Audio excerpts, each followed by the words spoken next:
All right. They're charming, they're magnetic, but wait, what does their body language reveal?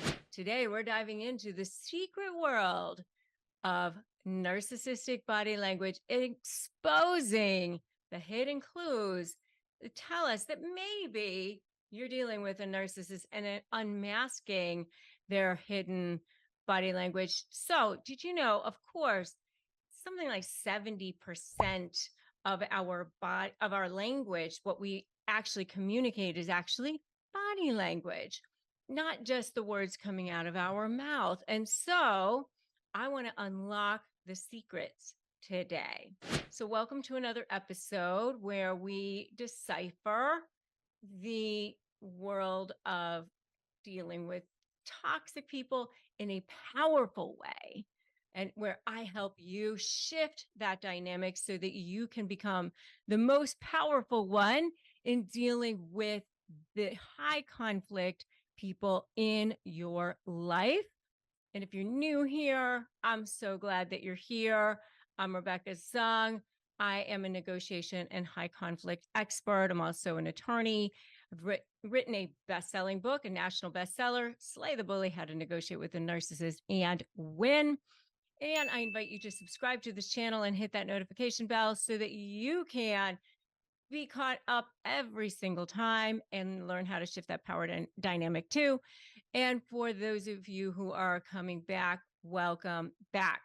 It is time in this episode where we decipher the unspoken, the unwinding, and unwinding the threats of narcissists so that you know the nonverbal cues and reveal the concealed emotions and thoughts that narcissists don't want you to know. They put on this mask, right? And they make themselves look perfect for you at the beginning. They get you into their web, and then they start to make your life a living hell. We're going to look into the physical and the other kinds of cues that they may give that they don't necessarily want you to know, right? Signs that you may overlook unless you know what they are. So remember that body language, just like any language, has its own sort of dialects in different countries and different cultures. So I do want to make sure we put that into, I mentioned that. And, sometimes things can be inadvertent. If I mention sort of a scratching of the head, sometimes, you actually might just have an itch on your head. So, you need to kind of approach some of these things with a little bit of an open mind. And sometimes it can be just, you have to take things as a whole, right? So the first one is pursed lips. When you kind of flatten your lips together like this, especially if it's in response to a question, like that. And where you can see a really good example of this was when Lance Armstrong was asked if he had been doping. Right away, he gestured like, and you knew that he was about to lie because he was, he didn't really want to answer. And a lot of times when we're withholding and we don't really want to have to answer, and, even narcissists, they'll just purse their lips for a quick moment, and you'll see that flatlining, that pursing of the lips. And even if it's just for a split second, it's just because they don't want to have to answer. They're literally trying to hold something in. So whether it's a lie, like when Lance Armstrong was quizzed about whether he was doping, or it's a subtle attempt for concealing some disdain, it's that little sign that speaks volumes about what's happening beneath the surface. And remember, context is key. One little signal alone doesn't necessarily define a narcissist, but it could mean that somebody is lying. Okay. Another one is sudden distancing behavior. So suddenly, especially, if you see you're in a negotiation or you're having a conversation with somebody And you see somebody immediately step back. And a good example of this was it with Russell Crowe in his BBC radio interview, where he was um, retreating, and he abruptly distanced himself from the situation. They were poking and nagging at him about his vulnerabilities, and he immediately took off. So be aware of those, who immediately remove themselves, physically remove themselves, or it could be just a slouching, sitting back because they just want to physically be back away from that situation. The going gets tough. It may be a defensive mechanism worth exploring. Somebody just, doesn't want to have the conversation anymore. I'm not saying that Russell Crowe is necessarily a narcissist, but if somebody's, distancing themselves, they don't want to have that conversation, they don't want to be poked at because of their vulnerabilities, that's, a sign that, something's going on. A red flag might be, should go up maybe for you. Increased blink rates. A Britney Spears interview, right before she went in, her conservatorship took place. And again, I'm not saying that she's a narcissist. I'm saying that, there was something going on for her that she didn't want to have to reveal. And, she was asked about things that were going on in her life. She was facing tough questions right at that time, and her blink rate noticeably increased. And it's a common response to stress, and it's a subconscious act of not wanting to reveal something. And so you're kind of like shutting out stimuli that's happening out here, going within in a way. So it's not necessarily something bad happening, but it could indicate something more manipulative going on in certain contexts. So again, you want to take all of these things together, and it could mean something. The next sign is avoiding eye contact. So in this particular instance, Kanye West was, the notorious Kanye West was supremely confident most of the time. But in this particular instance, he was in an interview and he's delving into there's sensitive topics.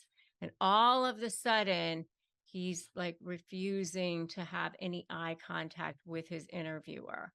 Right. So, when you look at him and, Mr. Confident refused to have any eye contact. And you can see this many times in other interviews too. Now, again, this is something where, if there's different cultures, some cultures, eye contact actually is a sign of disrespect. So, you have to take into account what culture you're looking at too. Right. So the next one is fidgeting. And, I've seen this in my own practice where somebody starts fidgeting during a deposition, or fidgeting on the stand, or fidgeting in a negotiation of some sort. Somebody starts to move around, they start fidgeting, playing with their hair, they start playing with their hands or something. It can be a sign that they're nervous. It could be a sign that they're cold too, but it could be a sign that they're nervous, so you can look at, different interviews, such as when, Robert Pattinson was, uh, frequently playing with his hair and wardrobe adjustments during the twilight days. Unsettled demeanor, discomfort, can just mean something, right? Stiffening of the body is the next one. Sudden stiffening. You can see somebody stiffen up when a question is asked, or when a situation happens that they don't like, a rigid posture. So um, Stewart, during certain interviews, when she was asked about her personal life, especially, there were certain instances where things were going on in her life that she didn't like, right? You could see her stiffen up. So sudden change in voice pitch, where somebody's voice is in, one pitch, and then all of a sudden it goes to another pitch. This happens especially with guys a lot of times, where they are in one pitch and then goes up to another pitch. There's several other indications, like touching of their face, like the higher their face, they touch on their face. Sometimes that means something. Obviously some sweating, that can mean something, so there's a number of different things that can denote behaviors of discomfort, suddenly crossing of arms, that can mean something as well, but obviously remember that all of these can also be indicators of, maybe just habits that people have, quirks that people have, that sort of thing. But just take them also in context together, because they can also mean something. Incongruent behavior can mean something as well. Somebody is like, absolutely, absolutely, meaning like they're saying yes, but their body is saying no. They're facing this way, toward the door, but supposed to be in a conversation with you. That's incongruent behavior. Things like that. There's a whole bunch of different things that you can be looking at, clues that reveal that something is happening that may be different than what somebody is actually saying to you. So body language can mean that there's a narcissist going on, or somebody's lying to you. Somebody asks you a question and then they're interrupting you, right? They're not listening to you.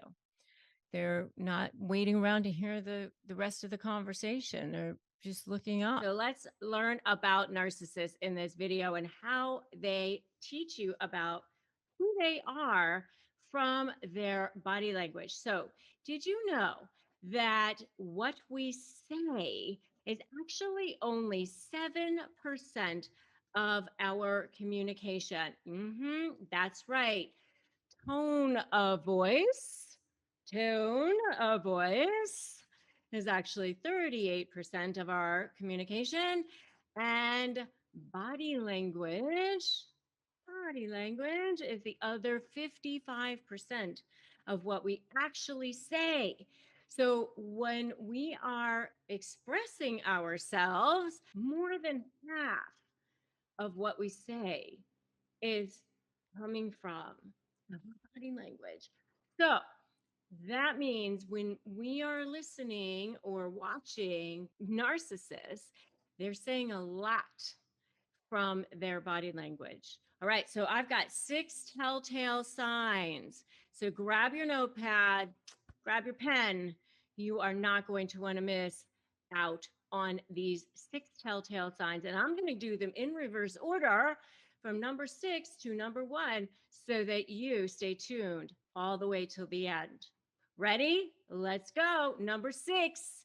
Number 6 is they have trouble making eye contact with people. They don't look up. They don't look at you. They have trouble while they're talking to you actually looking at you.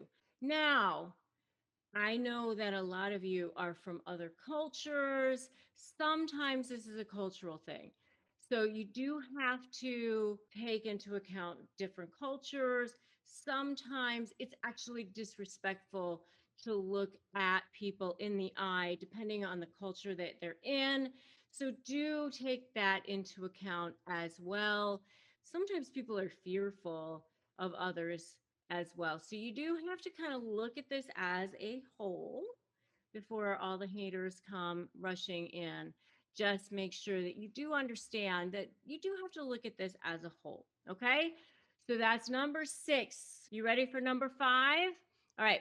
Number 5 is that they're just not interested in new people in general. They just, they kind of like disinterested in even meeting new people. And I don't, they can't get themselves to like get up off the couch. They can't get themselves to come over unless the person can do something for them.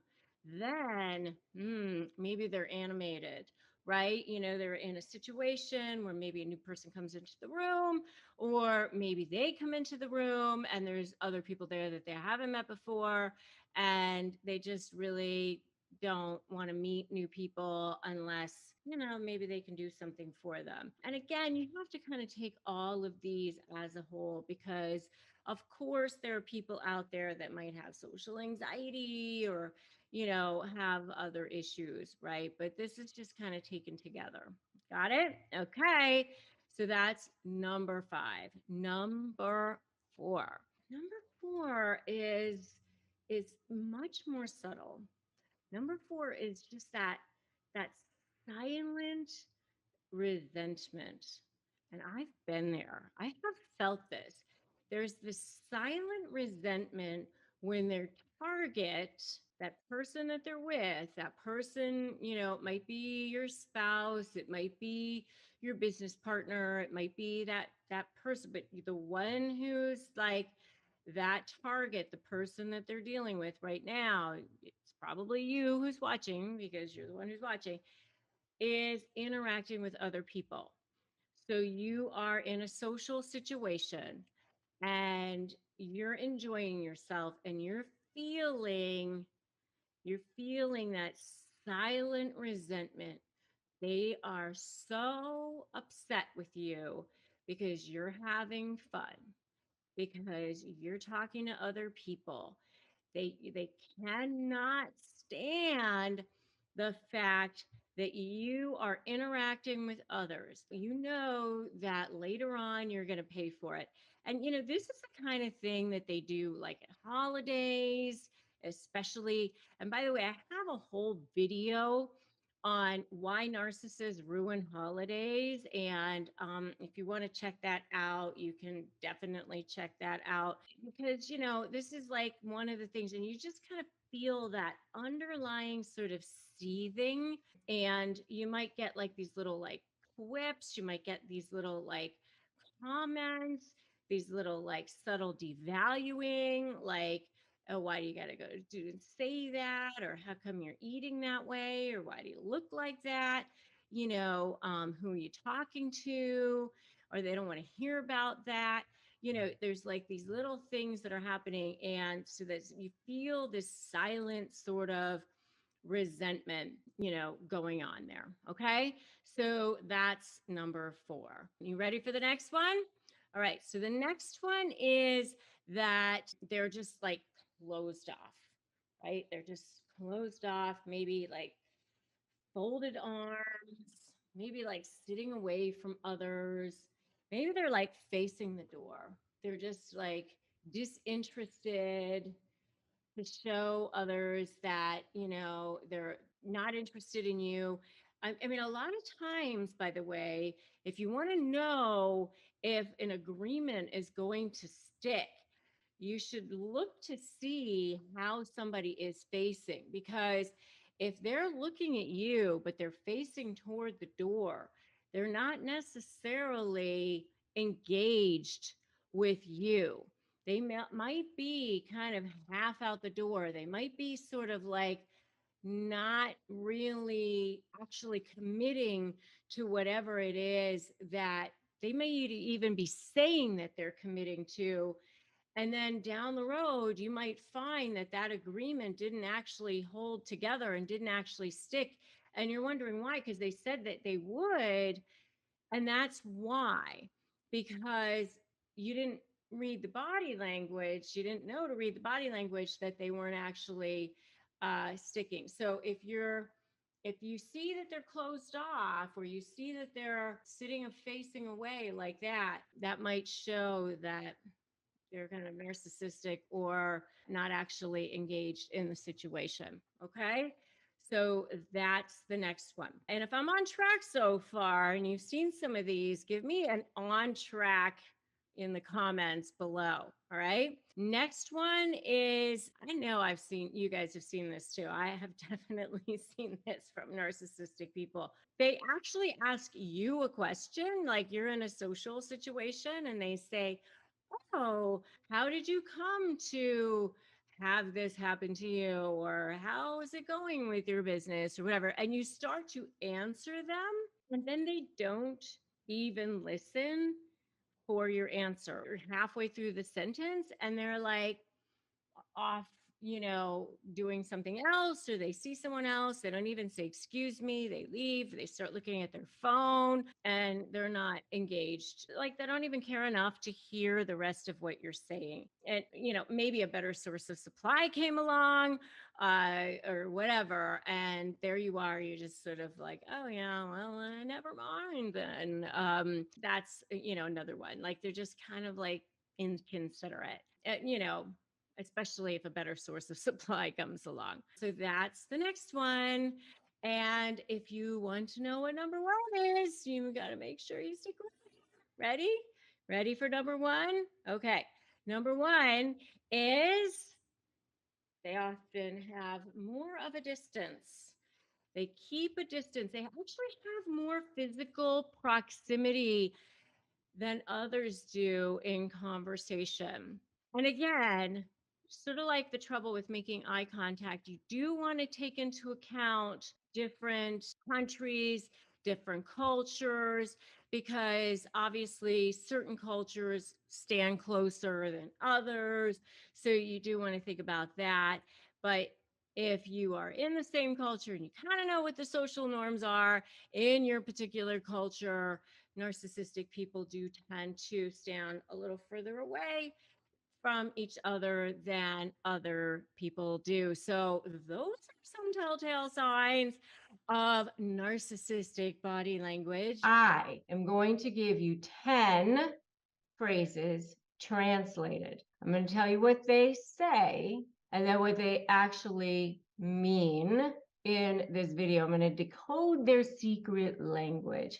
They love to use things like word salad and gaslighting and all sorts of things to kind of destabilize you and manipulate you and confuse you. It's like throwing words into a basket and jiggling them all around so that you're like over there going, "What is that? Is that scrambled eggs? I don't even know." Right? But they also say things that they don't actually mean. And so what I'm trying to do here is I want to put the power back in your hands so that you really know what's happening. So many times at the end of a narcissistic relationship, people are like, "What was that? Was any of it real? What can I hold my hat on here?" It was like a house of cards. Like there was no structure to the whole thing at all. So I want to save you that headache. I want to save you that heartache and tell you what it is that they're saying and what it is that they actually mean in this video. All right. I'm going to decode it. It's sort of like in this video, I'm giving you like the decoder ring. When I was a kid, it was like Scooby-Doo, but I'm sure it's something else nowadays. Anyway, so number one is "I love you." All right. So "I love you" does not mean I love you. With a narcissist, I know, big shock, right? But "I love you" means I love what you can do for me. They need that supply, right? That's what narcissists are all about. They need that supply. They need what you can feed for them, what you can do for them, what you can do for their ego, that adulation, that admiration. because that's that endless black hole that can never be fed inside of them, right? So when they say I love you, it's not about you. It's I want you to say I love you back, and I want you to, do something for me, and I want you to bring to me whatever it is that you're going to bring to me. I want you to love me back. I want you to do stuff for me. So it's not looking at you and saying, I love you. It's definitely not selfless at all. So that's number one. Number two is we're soulmates, because they know that that's something that people want to hear. So a lot of times they use that just sort of as a line, because they know that it will sweep people off their feet and get people to swoon. But they also use that to sort of as like, I own you. You are in my world now. You're mine. They think of people as possessions, not as I can support you in what it is that you want to do. You belong to me. I control you. If you're my soulmate, that you're part of my reign, you're in my web, you are in my lair, whether it's a female or male. Okay. So that's what we're soulmates means. Number three, my ex was crazy or psycho. That means that they probably weren't crazy, or if they were, they probably made them that way, and they probably smeared them, and they probably treated them terribly.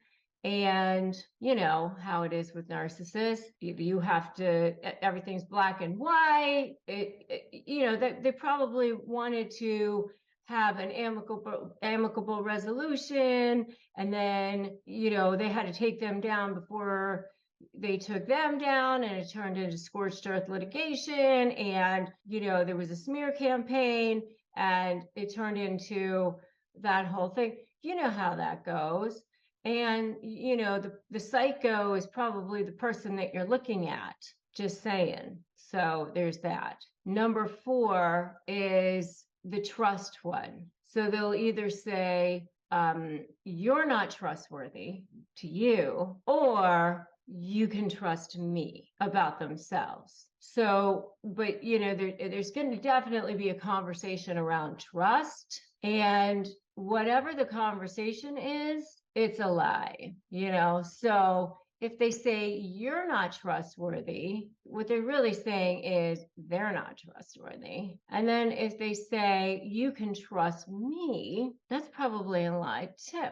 So either way, it ain't good, whatever that is. Because if they bring up trust, it's just kind of an icky conversation. All right. So that's number four. Number five is let's just forget about the past. This is all in the future faking conversation. Let's just forget about the past. Why are we talking about the past? I don't want to be held accountable. I don't want to hear about my sins. I want my charm to work as it has before. Let's just move on. All of that. It's all an icky conversation. So that's that. Number six is you interrupted me. Why are you bringing that up now? All of that is I don't want to be held accountable. Anytime they say you interrupted me, why are you bringing that up?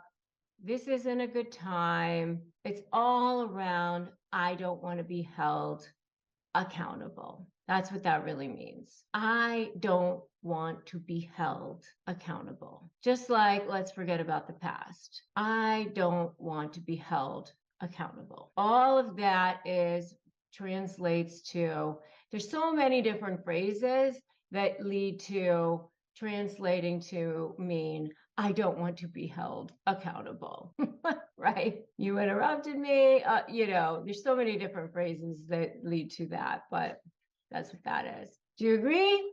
Give me an agree in the chat. This is probably way more than 10, but that's okay. Number 7, I never said that, or you heard me wrong, you're remembering wrong. I don't want to be held accountable. That's what that means. Number 8, you're too sensitive. That is, I don't want to have to deal with you. I don't want to have to deal with your emotions. I'm like, this is too much for me. I don't want to have to like show empathy toward you. I don't feel empathy, so I don't want to have to show it. So you're too sensitive, right? Because they don't feel any empathy, so I don't want to have to show any empathy, so therefore you're too sensitive. And number 9 is with all due respect. With all due respect, or respectfully, that translates into I have no respect for you whatsoever. Yeah, I hate that one, especially because you definitely hear that from men to women, with all due respect. And number 10 is the last one. And number 10 is stop being so selfish. Stop being so selfish is especially from a narcissist, which is anytime you are trying to bring up your own feelings of any kind, that is, I don't want to hear about you. I don't want to hear about your feelings. I don't want to be held responsible. Stop taking any time away from me. Stop taking any supply away from me. You're supposed to be catering to my needs. That's what that translates to. So you're being selfish is that. So you need to not feel guilty when they say that. You need to know that that's what's going on when they say that. It has nothing to do with you being selfish. It has everything to do with the fact that they are actually the selfish ones. And it's okay for you to actually have needs and want to be a whole person in a relationship. You've also been featured on Oprah or in Oprah magazine on the topic of how to tell if your spouse is cheating, which for our listeners is a big deal. People find that their spouse, not just lie about cheating, but they lie about money, they lie about all sorts of things. So, how to tell if your spouse is lying is really, really important for people. And I think it's a hot topic that people will be very, very interested in. So we wanted to talk about those golden nuggets that you give for how to tell if your spouse is lying. The first tip is that your other spouse sounds a little funny. Can you tell us about that? Well, you want to pay attention to their tone and pitch. So over 85% of us, when we're deceptive, we have a change in our tone and pitch.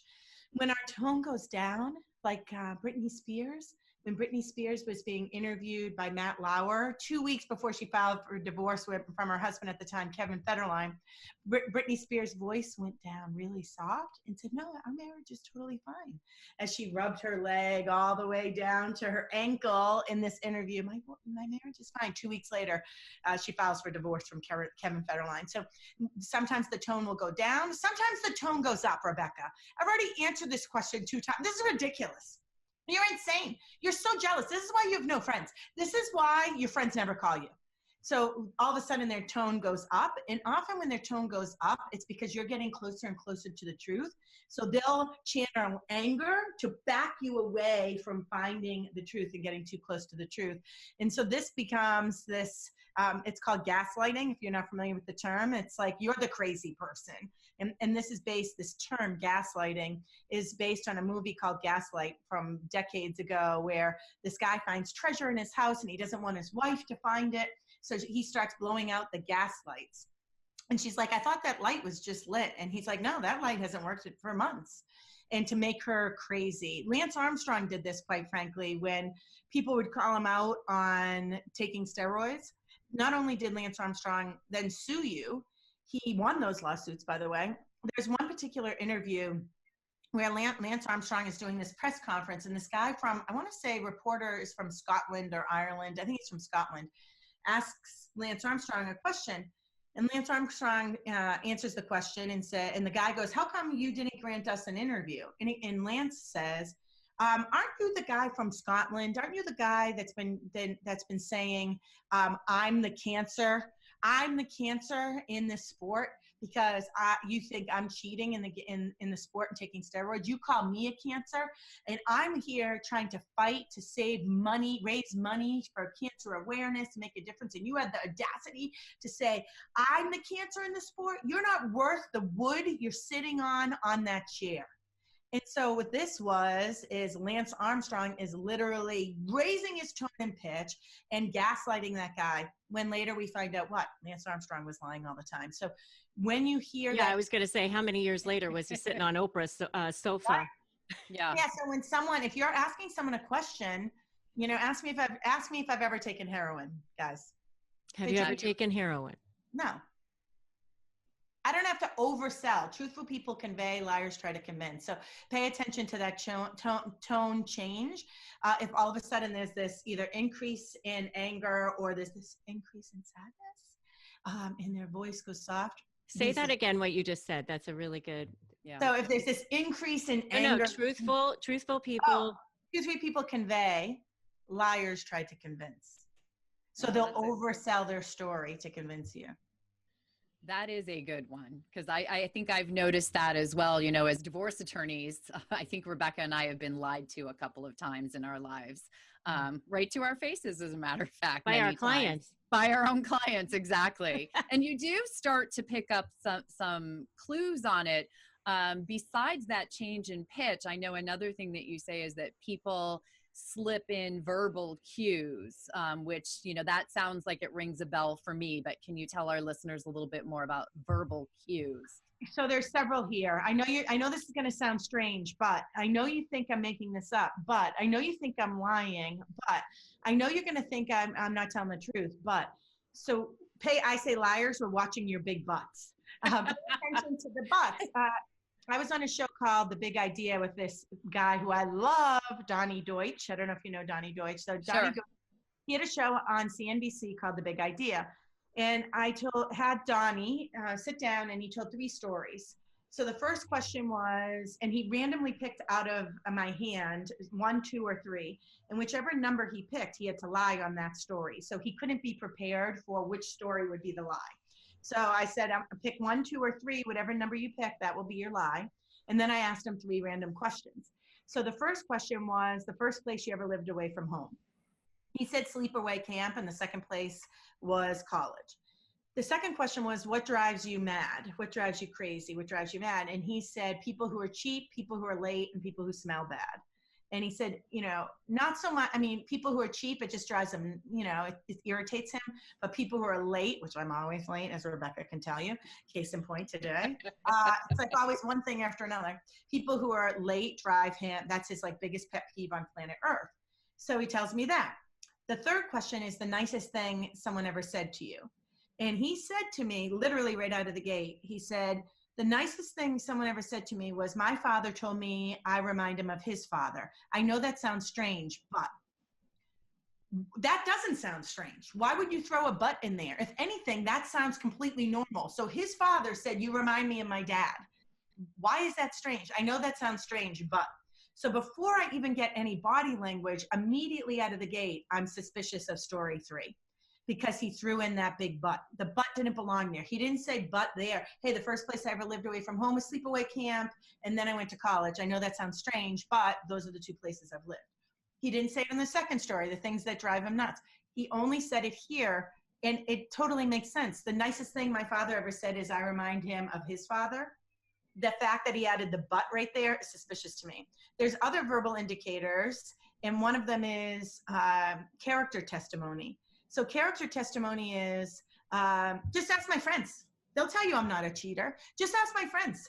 They'll tell you I'm not smoking anymore. Just ask my boss. Ask my boss on the trip. If I went out at all without the group on the business trip, just ask my boss. He'll tell you I was with the group the whole entire time. So this is character testimony. Herman Cain, I don't know if you remember Herman Cain. Do you remember him? Yeah. He ran for president a couple of years back, and I loved Herman Cain because he was so fun to watch for a detecting deception expert, because he gave character testimony in the third person about himself. Kind of like Bob Dole used to say, Bob Dole, Bob Dole would always say, Bob Dole doesn't think this is a good idea. Well, this guy, Herman Cain, running for president, he was charged with sexual harassment charges came up against him. Not charges, but people came forward. Allegations. Yeah, allegations. Thank There's you. a lawyer word. There's a lawyer word. Thank you, lawyers. So he said Herman Cain would never do something like that. And Herman Cain is not the type of man. And I'm like, dude, Herman Cain is giving character testimony for himself. So anytime you're confronting your significant other and they start giving character testimony, your BS barometer should start to go crazy.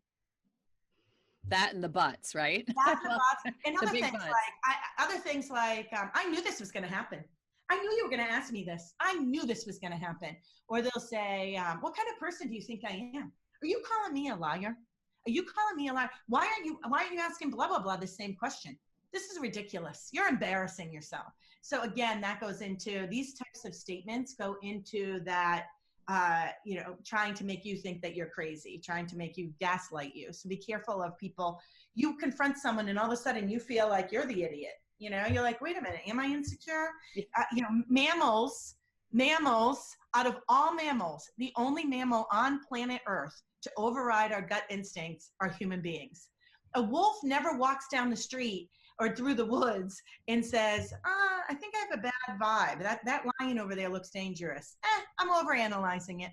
And then walks by the lion. It's us, human beings. We override our gut instinct, and we can be, especially us women, we can be manipulated pretty easily because here's the deal. When someone is lying to us, your husband or your significant other, here's the deal. If they have any power at all, and this could be they're very handsome, they have a successful job, they pay the bills, they manage the accounts. You may make more money, but they manage all the accounts. If they have any position of power in your relationship and in your marriage, here's what happens when they lie. When they lie to you, they have a focus on the rewards of lying. They have a focus on the rewards. The everyday liar that lies to you, they focus on the consequences. But your significant other, when they lie, if they are in a position of power at all in your relationship, I'm telling you, they're focusing on the rewards. That's number one. Number two, there's 4 things that happens with them. 1, they focus on the rewards. 2, in the moment of lying to you, they get off on it, ladies. So what happens is they have an increase in cognitive thinking, which means that when one lie doesn't work, they can tell another lie really quickly with ease, like this. You're like, wait a minute, you told me you were with Mike. Oh, no, I didn't mean Mike. I meant Jeff. Sorry, it was Mike a couple weeks ago. And they're so fast. You're like, there's no way they could lie because they got it so quickly, because they have that ability to have an increase in cognitive thinking. And why is that? In a moment of a powerful person lying, they have a decrease in cortisol. The everyday liar has an increase in cortisol, right? That hormone that's connecting with stress.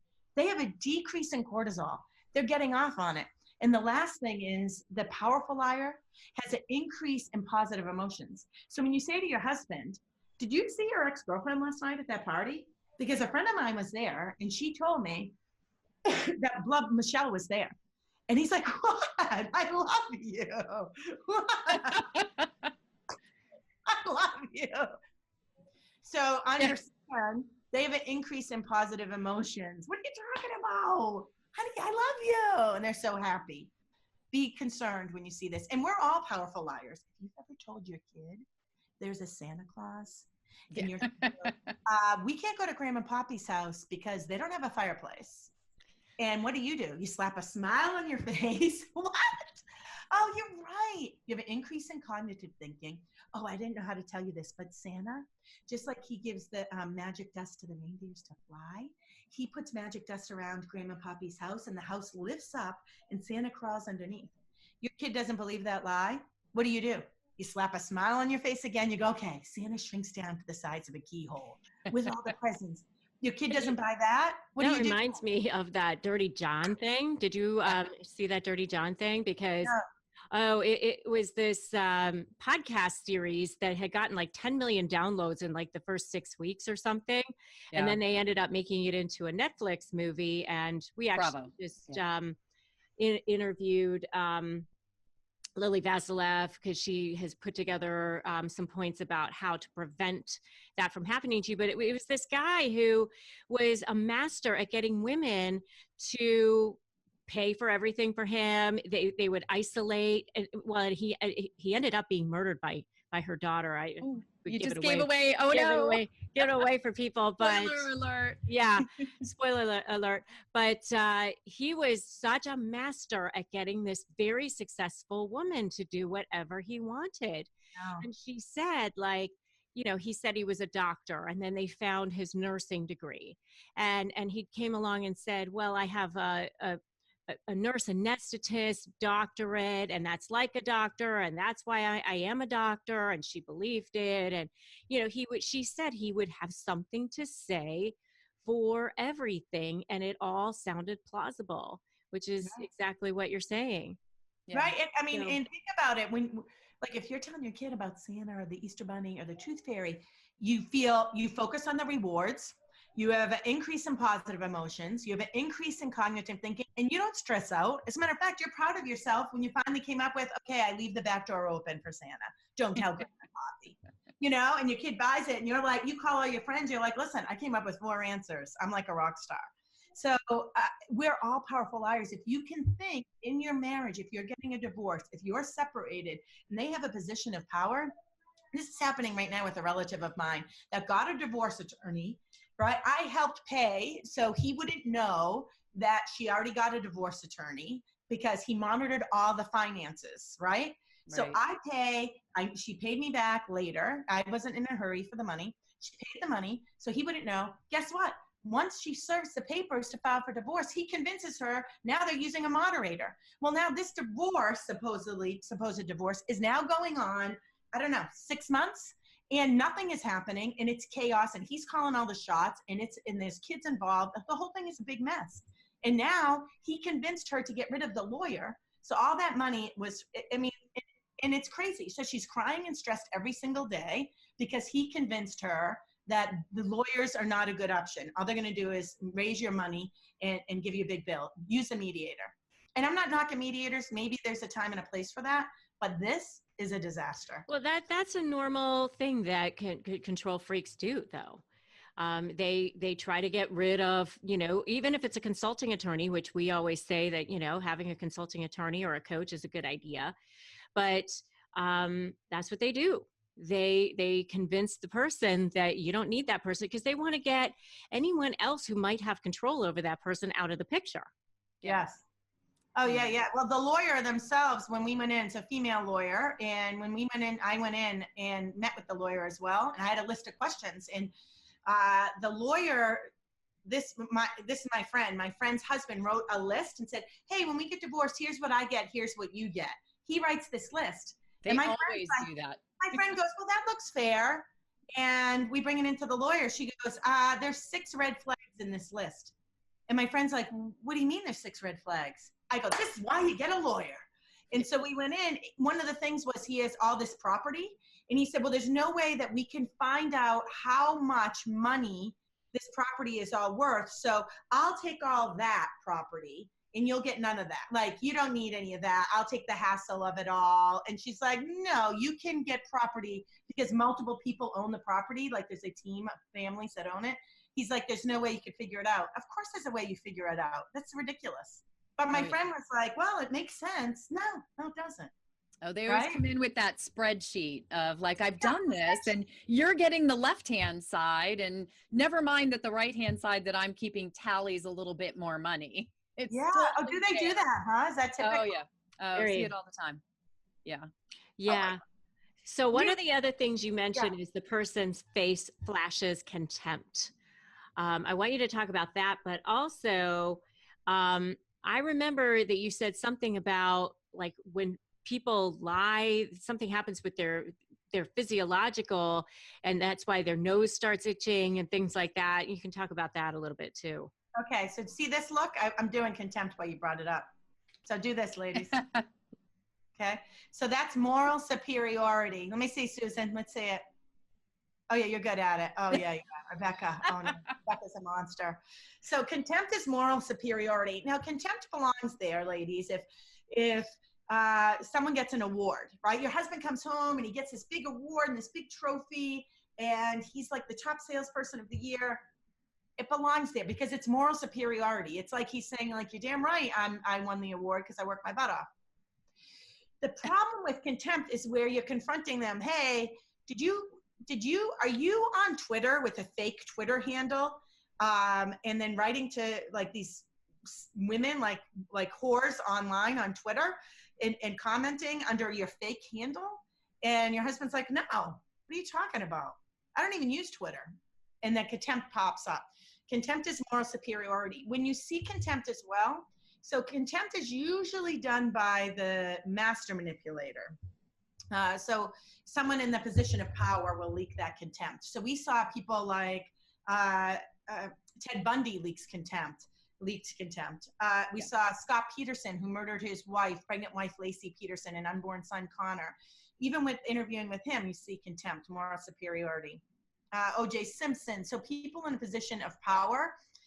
If you're married to a husband that maybe doesn't have a lot of power, right? So you might see this one. So they'll do this, or they'll ventilate. So men will go like this with their hand, with their hair. So like brush it back. Yeah. So think our brain is inside here. So when there's a spike in stress and anxiety, the higher the stress and anxiety, the higher this self-touch gesture will happen. It's called a guy named Joe Navarro, retired FBI agent, calls them pacifiers. Like a newborn baby uses a pacifier to comfort themselves. A guy named Dr. Paul Ekman calls them manipulators. I call them self-touch gestures. They're all the same. So the higher the self-touch gesture, the more of a spike in stress and anxiety. So you're confronting your significant other, with whether you're married to a man or a woman, and they are doing this. That's an increase in stress and anxiety. The one. So I just want to explain for our listeners who can't see what you're doing, that you're rubbing your arm or rubbing your hand over the top of your head, just so that they understand that these are the gestures that you're talking about. Yes, and so the ventilating one is when usually done by men, where they make their hand almost into a comb, and they go from the forehead back to their hair, and they ventilate. So this is literally letting steam off their scalp because there's such stress and anxiety. So us women, when we're stressed, so if you're in a same-sex marriage, and you're confronting her, your wife, your palm will go from your neck to the top of your head. So you'll see women do this. We lift our hair up from the nape of our neck. And the more you see them do this, the higher the stress and anxiety is. So if you see women, and this is even if you're not getting divorced, you're in a negotiation. You know, Rebecca and I just did this negotiation course.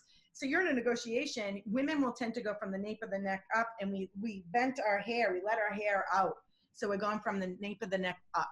And men will go from the top down. This is a very good point here. So your powerful liars will leak contempt. Your not powerful liars will often do these ventilating moves. Also, if someone is nodding their head, yes, and I didn't give this to Oprah Magazine, but I'm going to give it to you guys, Rebecca and Susan, and your listeners and your viewers, is if someone is shaking their head, yes, we walk out of that negotiation with the moderator or with the attorney or whoever, with your therapist, if you're going to family therapy or couples therapy, and your husband goes, yep, I'll do that. Yep, okay, that's fine. I'll make sure I tell our, oldest son to respond to your text messages. I'll make sure. And your husband or your significant other's nodding yes. I'm here to let you know, or you're in a negotiation. If someone nods their head yes, we think it's agreement. The problem is if there is a pacifier at the same time, it actually turns from agreement to disagreement. And again, a pacifier is a self-touch gesture. I'm rubbing my arm, I'm rubbing my leg, I'm doing this ventilating with my hair, I'm going up from the nape of my neck. Anytime a piece of our body touches another piece. So someone's saying, yeah, yep, that sounds good, but they're rubbing their forehead or rubbing their throat. Yeah, okay, I'll make sure that happens. Yes, I'll go to couples therapy. I'll go to sex therapy. I'll go to rehab for sex therapy. I won't cheat on you again. And you see them nodding yes, but they're grabbing their throat at the same time or rubbing their leg. Understand? That has taken agreement to disagreement, and no one's told us this. And we walk out and we think we're on the right page. We're fixing our marriage. And then you're blindsided because your husband said yes, yes, yes to the therapist, or yes, yes, yes to the moderator, mediator, whoever, to you. And he didn't do what he said. And you're blindsided. You're like, I don't understand. He said yes in the therapy session. Like, I watched him. No, he has given you the nonverbal indicator of nodding his head yes, but the pacifier at the same time indicates right in front of your eyes, ladies, disagreement. You just missed it because no one ever taught you what to look for. So Cool, that's, right? yeah, well, now that we know it, Right. but it also, I think that, I think it's fascinating. You know, you're internationally known as a body language expert, and I have noticed since my practice has moved online. So everybody, when I first started doing mediations online, everyone thought, oh, it's going to lose something in the translation because we're not in the same room. But I've actually found that since you can see each other, and it's almost amplified since you're all on the screen, Yes. that the body language still comes through quite strongly. Yes. And it's almost enhanced. You said in that article about body language that the other person sort of seems like they're trying to run and hide. And I've noticed that phenomena even on a screen. So what do you mean by that, or can you describe it for our listeners? We'll say it again. What was the tip? The trying to run and hide. So when the body sort of feels like it's, you know, the other person's body is trying to run and hide. Yeah. So, and this can show up in different ways, but the moral of the story is from this whole interview is you always want to look for someone's baseline.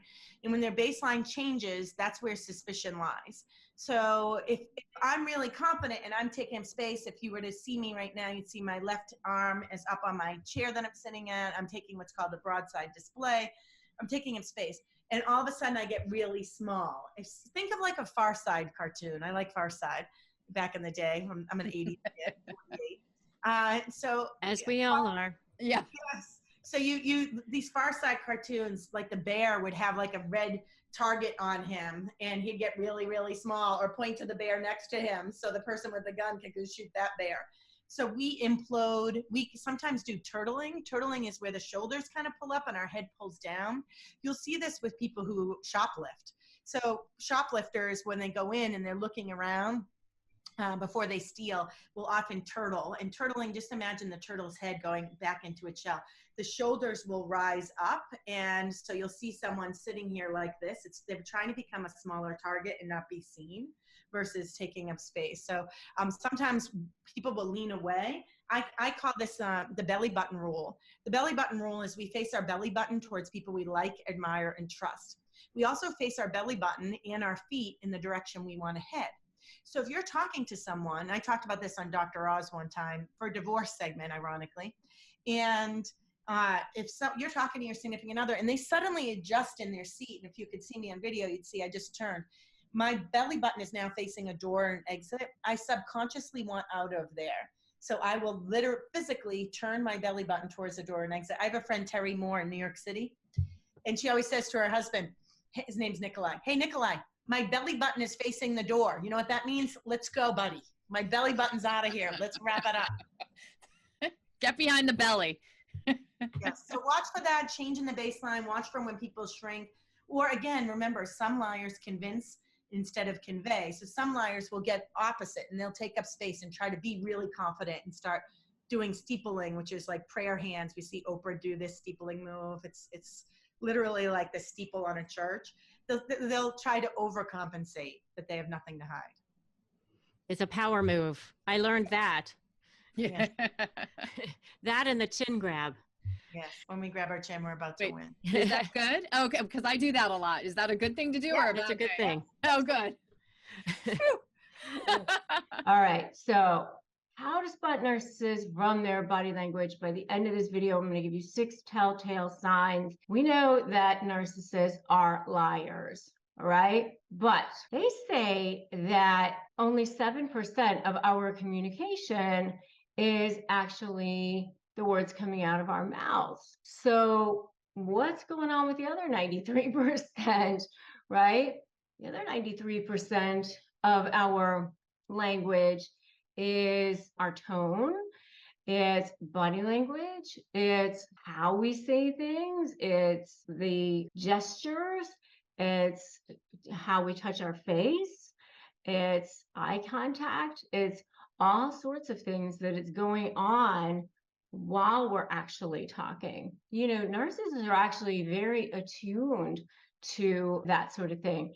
I mean, they look at tone, they listen for slights in any way, because, you know, they are so hypersensitive and hypersensitive to criticism. When you are interacting with narcissists or somebody who could be a narcissist, these are the types of things that you're going to want to be looking at as well. And, looking to see if somebody is a liar, looking to see if somebody is somebody that you should be trusting in any kind of a situation, whether it's going to be a business situation, a personal situation with somebody you want to date, somebody you want to do business with, right? Number one is, does this person make eye contact with you? Are they shifty? I've noticed this even when, you're just asking the person a question. I recently just had a situation where I knew the person was a good person and it was a business relationship that I was in, and I knew that the person had a good heart, but I kept trying to get this person to tell me where we stood on getting certain things done. And every time I would ask this person a question, they would not really quite give me a good answer. Now, the things that I'm giving you here, I'm just telling you, taken together, are probably a narcissist, not one thing alone. So if this person has trouble making eye contact with you, plus the other 5 signs that I'm going to give you here, then, you might want to think about whether or not this person is a narcissist. Okay. So number 1 is, do they have trouble making eye contact with you when you're having a conversation with them? That's number 1. Number 2, are they interested in meeting new people, or do they, kind of sit back? Is there just sort of like this feeling of boiling around them? You just kind of get this sense of resentment. I know a lot of times with narcissists, they kind of slink away from other people. You get that feeling that they're not interested in being around new people or people in general, unless the person can do something for them, so they're just kind of not interested in being around people. Number 3 is, there's that silent resentment. You can just kind of feel that. You just feel that resentment around them, that passive aggression. You can feel that seethingness. They're kind of turned away. They often are turned away from other people. You can sort of see that. They don't make eye contact. And a lot of times when they are answering a question, they'll say yes, but their head is saying no, or something like that. Like there's incongruence with the words that are coming out of their mouth and their body language. So if you see incongruence with the words coming out of their mouth and what they're saying, then they're probably lying. So if you see somebody saying yes, but they're going like this, like absolutely, absolutely, then they're probably lying. Or if they're turned away like this toward the door while they're listening to you, they're probably not engaged in listening to you at all. Or they start to ask you a question, or you even start to talk to them, and halfway through they're looking at their phone or they're looking away and they're not engaged. Next is they're closed off, sit facing away. Oftentimes their arms are folded, legs may be closed, arms closed, definitely disinterested face. The next one is that if something where obviously their empathy is required. Most people would be like, oh my gosh, or wow, they don't express anything like that. They just a facial movement or body movement at all. Maybe they don't even say anything, and they even need to be reminded to say something like, oh, did you just hear that? Oh, yes. Oh, yeah, that's terrible. Or, they say nothing at all. The next one is they might ask a question and then they don't even wait for an answer. They just start talking to somebody else who might be a better source of supply. They just move away, or they just walk away while you're in the middle of talking completely. If any of you guys have seen any of these so far, give me an I've seen it in the comments, or any that you guys have seen. So, and by the way, one of the things that you can tell if somebody's lying is how they touch their face. So I'm giving you guys a couple of extra ones in here, by the way. So, you can tell if somebody's lying by how they touch their face. And a lot of these, by the way, are in my body language course, how to tell if somebody's a narcissist by their body language, or how you can become powerful against a narcissist by your body language. It's pretty powerful because body language is so much more powerful than what you think. And then the last one is narcissists often keep much more of a distance, much more physical proximity than others when having a conversation. Now, physical proximity is different depending on what culture you're in. So some cultures, physical proximity is closer than in other cultures, but depending on whatever culture that you are in, narcissists tend to have more physical proximity than in other cultures. They just don't like people around them. They don't like people in their space. They like to have their space because they don't like people in general. They hate people, they hate themselves, and they have resentments about people. They have trouble making contact. They're not comfortable in their skin. So a lot of times they just don't like that. I mean, they are charismatic and they do have that level, but they also aren't comfortable with certain social situations with people in their boundaries, crossing their boundaries. So oftentimes they keep more of a physical proximity than others when in conversation. Those are some of the ways to spot a narcissist in body language.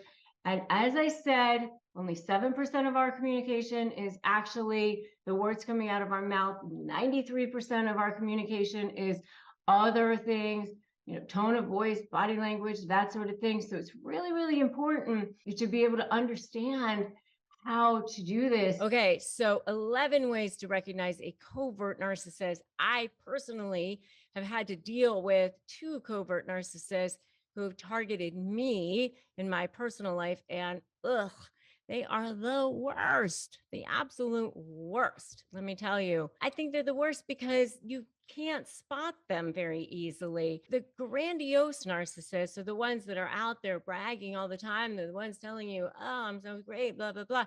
The covert narcissists are the ones that look so kind and so sweet, and everybody thinks they're so wonderful.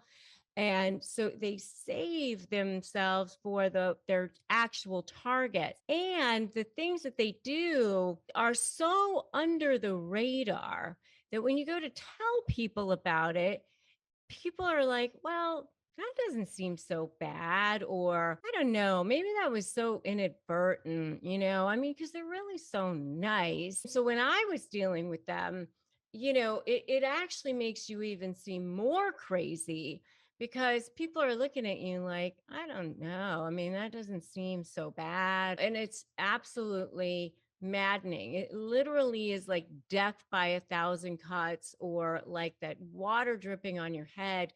And you really do feel like you're going crazy. So it's absolutely horrible. So one of the ways, I'm going to go through 11 ways to recognize a covert narcissist. By the time we're done here, you're going to really know whether or not you're dealing with a covert narcissist in your life. So the first way that you can recognize a covert narcissist is that they are passive aggressive. And what I mean by that is that they don't right in your face do things. So, for example, they'll say that they're going to do something and then they just don't do it. And you're like wondering why they didn't do it. And you kind of ask them about it. And they'll just sort of not have a conversation with you about it, or it just doesn't come up, or they say that they're going to ask about it and then they just don't. And then you find yourself, should I bring it up or should I not? Or they will just put their names on things and then you wonder why they did that, and you have to kind of have a conversation about it. They're not aggressive to your face. They do things where you're kind of feeling, especially if you are a good person, a kind person, where you find yourself, should I bring it up? Should I not bring it up? And it's very frustrating, very maddening. So that's number one, they're passive aggressive. Number two is that they are subtly competitive. So, you notice that they got something better than you, or they'll say, they're sicker than you, or they have something that whatever you have, they have more, they have better, but it's always sort of with a smile. And it's always like this undercurrent of it. It's not enough to really say something about, but there's always sort of this undercurrent. But to your face, they're so nice to you all the time. But there's this undercurrent of this feeling. But yet you are kind of wondering, is there something going on? Because to your face, they're so nice to you all the time. So that's number two. Number three is withholding. They withhold things from you. They don't tell you about something that you're wondering about, information. They don't tell you information. And then all of a sudden you're like, why didn't they tell me about that? And it's like weird things too, something that might have even sort of benefited the business, for example, like that really could have benefited both of you, but they just are so subtly competitive that they just don't want you to even have it either. So withholding information, withholding anything that could potentially benefit you. They're such in scarcity mentality, scarcity mode all of the time that they're withholding information or anything that could potentially benefit you, or information that you might want to have. They just don't tell you. So withholding, that's number three way that you could recognize a covert narcissist or a sign of a covert narcissist. Number four way that you can recognize a covert narcissist is that they're extremely insecure. And here's the thing that's kind of interesting about a covert narcissist is that they may even tell you that they're insecure. They may even tell you about the way they feel about things, because they do tend to be sort of downtrodden. They may even tell you that life has dealt them a bad hand, that life isn't fair to them. Sometimes with covert narcissists, they will tell you that life hasn't been good to them or something like that, because sometimes they do sort of have a victim mentality about them, because they do sort of play on people's guilt. Sometimes you'll see that with covert narcissists as well. So that's number four. Number five is they are often prone to depression or anxiety. And you will often hear them say that. The couple of covert narcissists that I have had to deal with, they actually straight up said, I've had to deal with depression. I have a therapist, and, they'll tell you, I've had to deal with that. But, again, sometimes they're playing on your sympathies, and they're playing on them being a victim or something like that. So that is another way that you can recognize a covert narcissist. Number six way that you can recognize a covert narcissist is that they often have grandiose fantasies. In fact, one of the covert narcissists that I used to have to deal with would say she wanted to dominate the world or something like that. It wasn't about helping people necessarily. It was about world domination. But yet she wasn't really prepared to do the work to have world domination. She really just wanted to like attach herself to people who were going to do the work. Because a lot of times you'll see that narcissists are inherently lazy. They really don't want to do the work. And, again, that's sort of the passive aggressive, going back to the number one sign of a covert narcissist. A lot of times they'll say that they're going to do something and then they just don't do the work. And that was one of the things that I saw in the covert narcissists that I was dealing with, is that they would say that they were going to do the work and then they would not do the work. And then, you would ask them about it and they would just, lie about it and say they were working on it and then they weren't working on it or something like that. And it's sort of like this passive aggressive thing, like you can't tell me what to do kind of a thing. And that was, sort of the passive aggressive thing.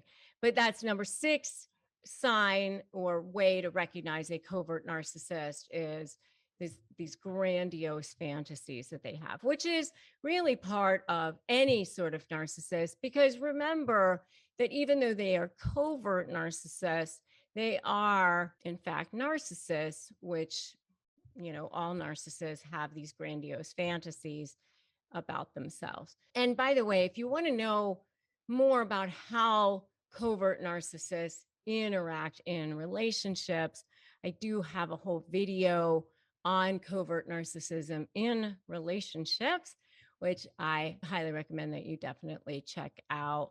And they are definitely so sneaky. It's just so sick and so gross and so difficult to deal with. I mean, it really, really makes you crazy and makes you feel like you're crazy. It really does eventually suck the life out of you and makes you feel like you're going nuts. And I remember feeling like, oh, like this person is a leech. Like I felt like it was like a leech, like literally draining the life out of me. This is before I had the term energy vampire in my vernacular. Like I didn't even know that term before. I used to say leech, So I mean, if you agree with me, like they're just like total energy vampires, just put energy vampire in the comments, because they're just total energy vampires. All right, so that's number 6. Number 7 is they have a tendency to definitely hold grudges.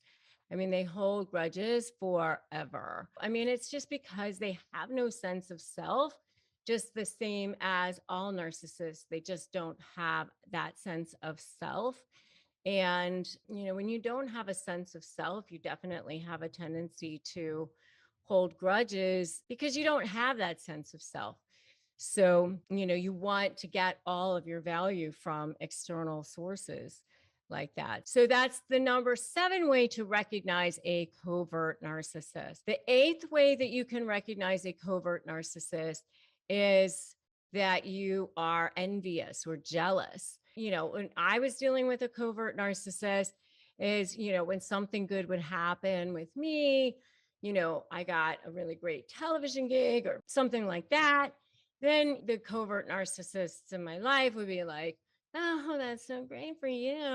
Like you could definitely tell like they weren't happy for me. They outwardly pretend to be happy. They try to be happy, but they're really not, because they're just so jealous. They're so envious, but they try to be outwardly happy, but they're really secretly very, very envious, very, very jealous people. So that's the 8th way that you can recognize a covert narcissist. The 9th way that you can recognize a covert narcissist is fake empathy. So one of the things that they do is they just show up wherever empathy can be shown up.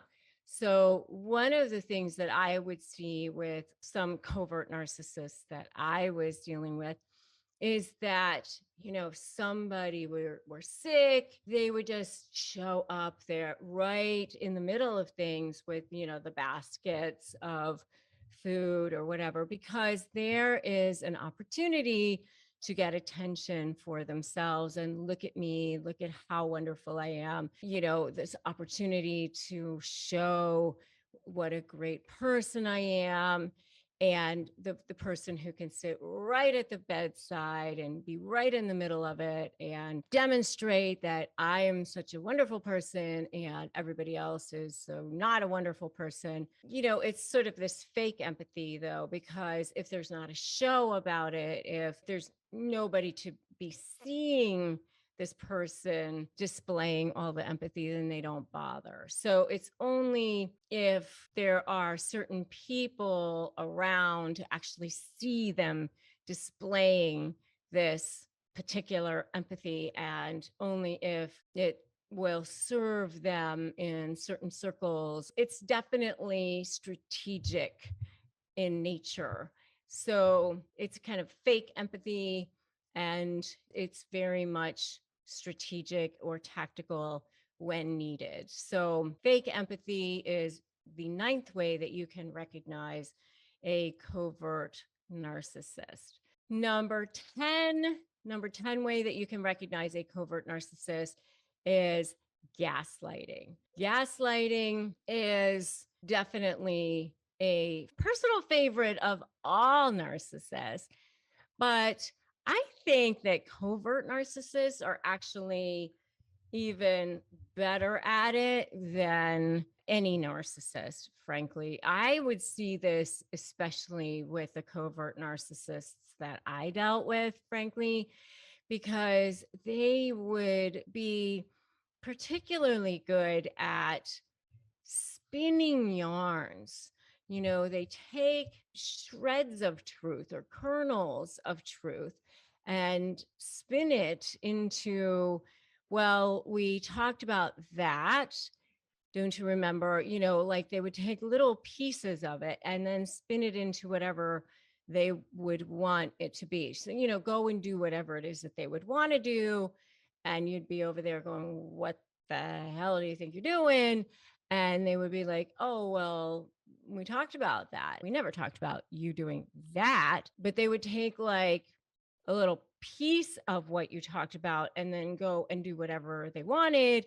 And then they would refer back to it. They would take the piece of it that they would want and refer back to it and do whatever they wanted with that little piece of what you talked about. But, make it seem like you had talked about that whole entire part, but that you didn't. So that's gaslighting. They're really, really good at it.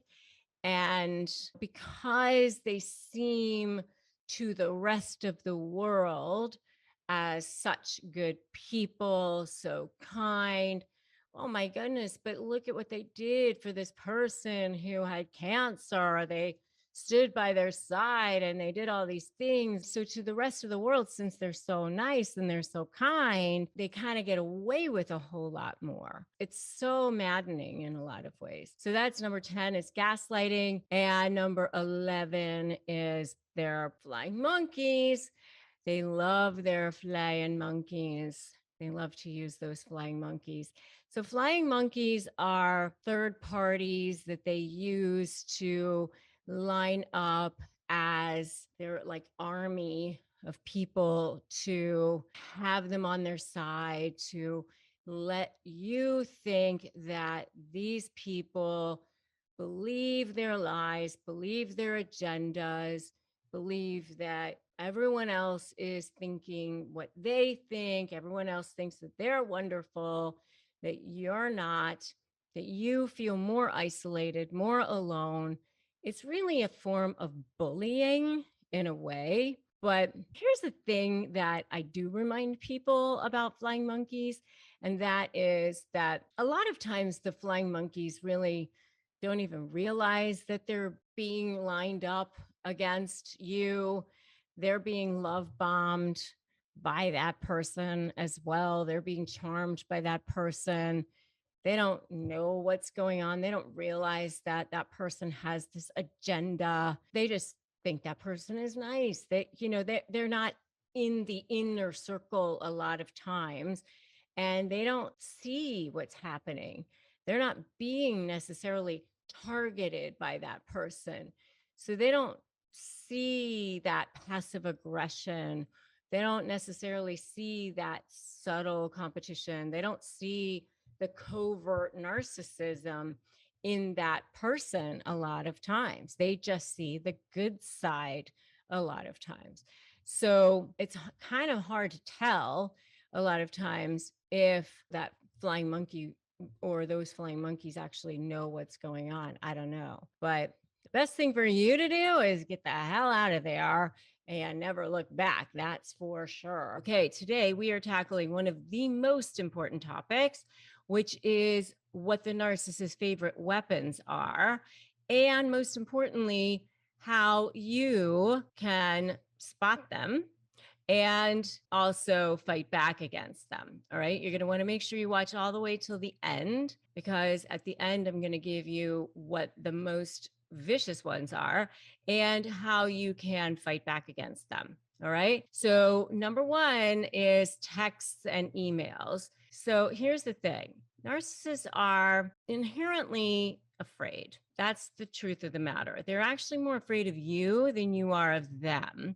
For the most part, they don't do things like right at you. They try to use like other forms. And so they'll use texts or emails or things like that to try to get at you. They'll use forms of things to try to make you feel intimidated in some way. They might use some kind of psychological thing, especially when the relationship breaks down. So during the discard phase, this is when you start to see the birth of the smear campaign. You become public enemy number one at that point because they see things in black and white. You're either for them or against them. And when you are now against them, then they have to go after you. They have to show the world that they got you before you got them.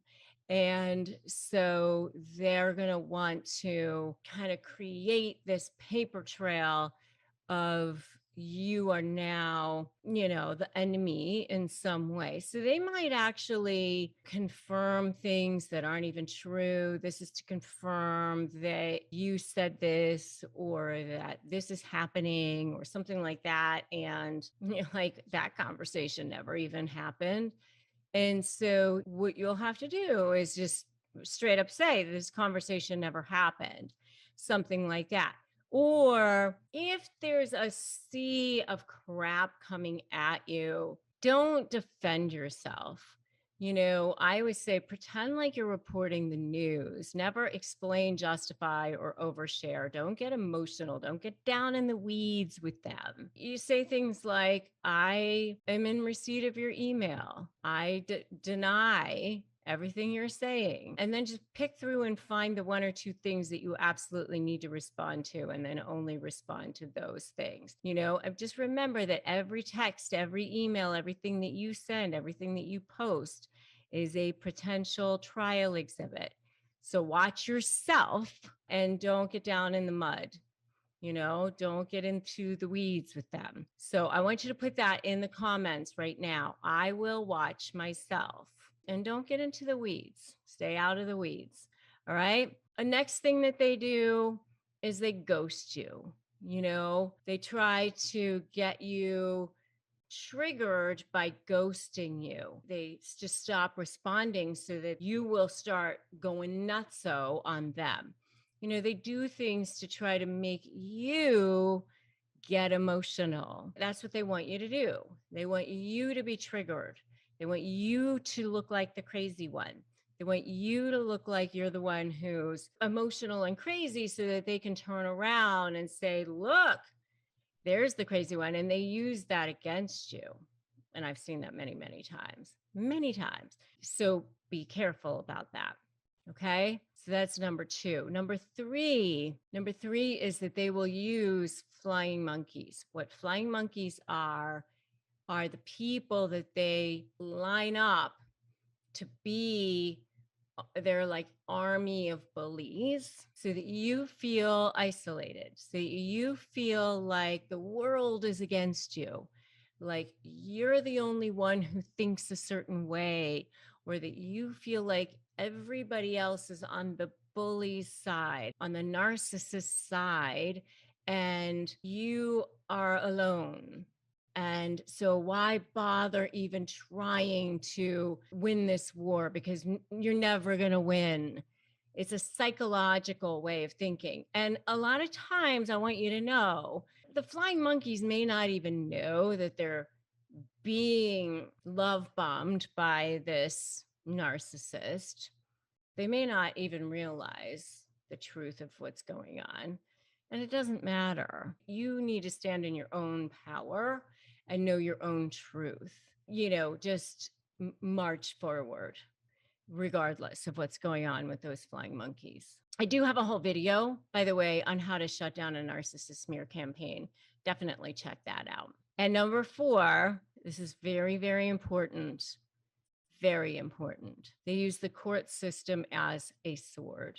They will start filing false allegations, and you're going to want to go crazy when they start doing this. Now, what I want you to know is just because they file it in the court is not evidence. What's put in the court system is not evidence. All right? They still have to prove it. And most of the time, the judges don't even read that stuff. They still have to have a hearing on it. They still have to prove it. They still have to submit evidence to prove their allegations.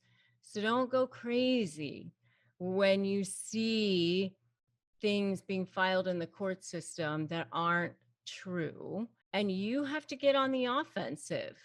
You need to have a strategy that will potentially expose them, that will create leverage against them. And that's my slay strategy. Strategy, leverage, anticipate what the narcissist is going to do and be 2 steps ahead of them, and focus on you being offensive and building an invisible fence around that narcissist.